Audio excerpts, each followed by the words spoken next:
Every time I think we're going to get a normal earnings call, they prove me wrong. It's all about the parks.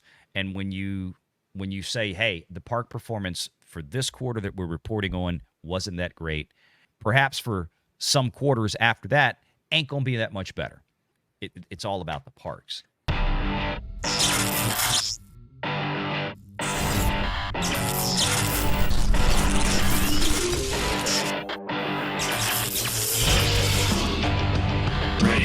Online. No opening statement, no flavor, nothing. Just straight into questions. I'll explain what they did. They released an opening statement. I read it. Yeah, but why didn't Bob read it? They did it. Yeah, exactly. They 14 pages of this. These are the executive comments here, the things that Bob Iger normally would have read in prepared remarks along with the CFO. They blew past that and went to questions. And I have seen some companies doing that kind of thing more recently. Hey, we're going to put the report out with all of our executive comments, and then the actual call is going to be just, hey, we'll just go right to questions. You've got the comments. You've had them for 2 hours. Let's just go right to questions. So that's apparently what Disney is doing now. But, of course, buried in there, you heard right out of the gate exactly what we expected, and that was a lot of questions about this theme park stuff. And I pulled this up on the screen to illustrate something. The S&P futures right now, 30 minutes before the bell, are up 1.15%. The broad large cap market index, the S&P. Disney is down 2.36. That's a hell of a beta, meaning a bad beta. So an angry beta. Yeah, so look, the last time I heard an earnings call this week, Sauce, in my opinion, having listened to all of these with you on stream and off stream, is Paramount. Oh my! Yeah. That's when Paramount didn't know what the hell they were doing because Bob. But right now, I think we have a company where we don't know. I don't have a clear vision. Right. I don't have clear direction. I don't have concrete targets that I'm. Where's the Bob that was going to tell me how many paying subs we'd have in Disney Plus by such and such quarter of such and such year? Where is my vision? Where is my strategy? Where is my fucking CEO? Yeah. Here's something to look at, guys. There were two opportunities for them to steady this ship, and they refused to do so. So step one was when they were asked about park attendance. Remember that parks and experiences for Disney is about 50% of their revenues. Guys, correct me if I get any of these numbers wrong. The domestic parks, something like 70% of the 50%. So a huge chunk of Disney's overall. And Orlando is 70% of that 70%, whatever. Actually, that was so weird. He said it was 60%. I got the numbers in front of me. It's 70%. So the CFO refuses to go into attendance. I thought it was weird for him to say in the call, we're not going to talk about attendance, because then it says to the investors, okay, why are you not going to talk about attendance? The second thing that was strange here is he specifically said that they expect to see a rebound internationally. Well, what does that implicitly state? They don't expect a rebound domestically. Right. Where is all the money? Domestically. Well, okay. He did address that. Did you hear when he said the lower income segment is feeling a little stressed and the high income segment is going international? Traveling internationally, right. But apparently not to Disneyland Paris during the Olympics. So who's left to go to your parks then if the poor and the rich aren't going? Who's left? It's the middle income people who don't know any better, apparently. And who don't have the extra free cash flow, I can't talk this morning, to actually afford a Disney trip anymore. But yeah, when they asked about, they were specifically asked about, hey, could you give us some more guidance on the forward-looking issues here with theme park attendance, and that's when he said, as far as the upcoming quarters, he didn't want to get into attendance versus per capita spending. They weren't ready to go there yet. Well, they're already in the new quarter now, obviously, right? So clearly they already have a very good idea of where the current fourth fiscal quarter is going to close out fiscal 24, which is July 1st to September 30th. We're already 1 month and 7 days, almost halfway through this current fiscal quarter.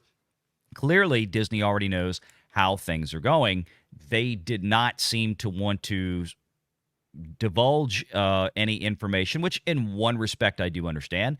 But in the other respect, they gave us some vagaries about, and don't expect things to get better. And we heard this last earnings call back in May regarding DTC when on, again, and we're going to show this in a minute. Stay tuned. We're going to grab some super chats here real quick, and then we're going to get in point by point because there's a lot of information to go through. But last quarter, where they had a tiny bit of profit, about $40-some-odd million of operating income for DTC, Disney Plus and Hulu combined. And Iger guided on that call towards this earnings call, saying that don't expect this growth in operating income to be linear, no pun intended, meaning that don't expect to see another profit when we report on August 7th that we just got. Sure enough, it didn't happen. Just looking at this, of course, like they talked about Inside Out 2, they talk about, hey, we've got a lot of success again in theatrical distribution, but like we've been talking about, the issue really here is the parks, and that did not give a lot of confidence to folks out there, at least in terms of the investment world. Again, the parks are a top-line, biggest piece revenue driver, gross revenues, operating income, profitability. It's all about the parks, and when you say, hey, the park performance for this quarter that we're reporting on wasn't that great, and quite frankly, and I'm paraphrasing here, we don't think the park performance in the quarter that we're in currently, that we'll be talking about in November on that earnings call, or perhaps for some quarters after that, ain't going to be that much better. So, I mean, you can say all you want about, yay, this and that, and it's all about the parks. Well, while you're doing that, I'll just point out he was directly asked. They were directly asked about explaining the demand moderation, which what a euphemism for people don't want their product anymore. Right. Yeah. Exactly. And he said, "Well, can you speak more to your forecasts here and your ability to forecast what's going on here?" And he didn't say a thing about what the forecast was. He said, "Yes, we have the ability to forecast. We're not worried because we have daily visitors and late bookers." Daily visitors is something they've tried to get away from with their reservation policies. And late bookers, okay, I guess that happens. I guess they're talking about the discounts that they're offering for Florida residents and things like that. But I was going to say, wouldn't daily visitors basically just be Florida locals? I mean, those are not people that are spending the extra thousands of dollars to stay at a Disney resort, and they're usually not, their per capita expenditure when they go to the park is usually not that high because they live there. Right. They have they can eat before they go, and they can leave before they have to have dinner. This is, the lifetime value of those customers is higher on average than you would think. But what they really want, Walt Disney World makes its money from international visitors who are choosing to do their once in a lifetime, that actually happens every few years, vacation with lots of people going to Walt Disney World Resort. And that includes European visitors who will bypass Disneyland Paris because apparently they're not interested, and instead travel all the way to Florida to go to what is supposed to be the premier theme park destination in the world. It sounds like the shine has come off that apple, though. I would think so. And what I have on the screen now is what we usually would hear read or addressed at the top of the call that was just put into an executive summary, commentary from the CEO, Bob Iger. And this is normally what they'd be reading in that scripted portion of the call, talking about we've continued to reinforce our balanced portfolio, reinvigorating film studios, building streaming into a profitable growth business, although we didn't make any profits this quarter, transitioning ESPN into the preeminent digital sports platform, whatever, turbocharging long-term growth in our experiences business. But, of course, we have no idea right now when we're going to see a bump in experiences business because that's what they guided forward towards. Things weren't great this quarter, and we expect to see the same not so great things in the next couple of quarters. But yet they want to turbocharge the growth for that. Again, this is all boilerplate, pablum, nonsense, garbage. Right, there's nothing concrete here. No. And Valiant, do you remember, it wasn't long ago we would get, like there'd be this little Disney-esque video at the beginning that would talk about what's coming up with their company, and it was idealistic, and then you would have them read this, and then you would get into the Q&A session. And I'm not complaining.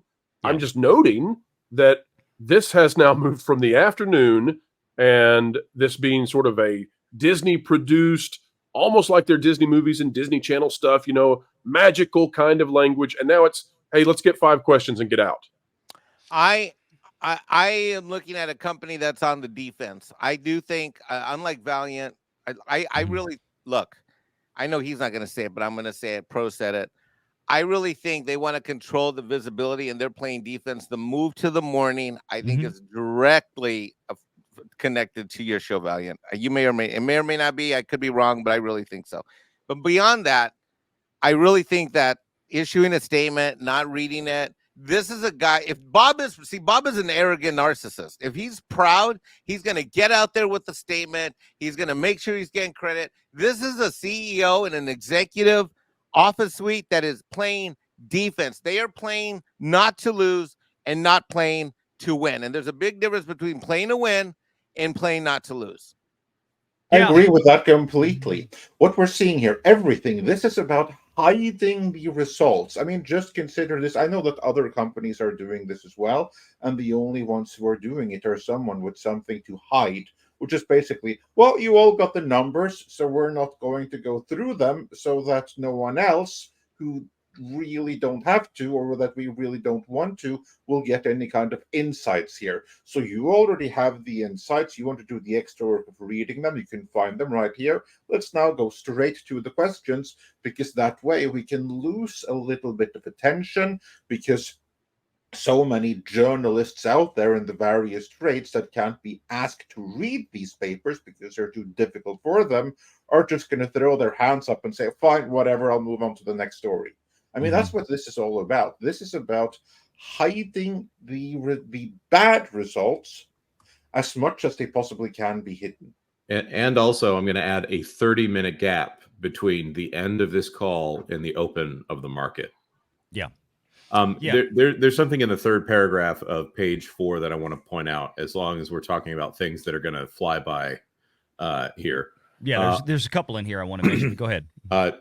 For example, in the lead up following the theatrical release of Inside Out 2, they're talking about people watching Inside Out, the film from 2015, driving over 1.3 million Disney Plus signups and generating over 100 million views. Just want to point out, we know the churn number here because they only gained 700,000 overall. So these are the kind of details that they don't want you to understand what's going on here, that they couldn't keep the attention of 600,000 people dropping off while they have a 1.3 million subscriber gain. Yeah, Inside Out 2 brought in 1.3 million new subs, and the Acolyte pissed off 600,000. So that's basically what it boils down to here. Let me also mention this, because the last earnings call, I'm still a little weirded out by this. And he said it today, but now I'm reading this and something doesn't work for me. Again, I could be dead wrong. I just find it funny. So last earnings call, or last time we were talking about, I think it must have been the last earnings call, Bob mentioned the theatrical slate that was upcoming and into 2025. Now, of course, he's not going to mention every single film that comes out under Disney, because there's a lot of smaller films. You got Fox Searchlight, you have other stuff that's out there. But you would think, again, Bob always talks about core IP, core stuff, right? Marvel, Star Wars, Disney princesses, Pixar, Disney animation. Those are core, right? Which begs the question of what's happening on streaming with those things. We'll get back to that. But last time on that earnings call, Bob neglected to mention in the upcoming slate, he mentioned Marvel stuff, a Star Wars movie, didn't mention Snow White. In this call, he mentioned Snow White, but now I'm reading his prepared remarks, and look what it says here. Later in the year, we have the highly anticipated release of Moana 2, as well as Mufasa, Lion King. In 2025, our theatrical slate remains just as robust, with Captain America, Thunderbolts, now with the asterisk. That's the new title, the new name, right? The Fantastic Four, Zootopia 2, and Avatar 3.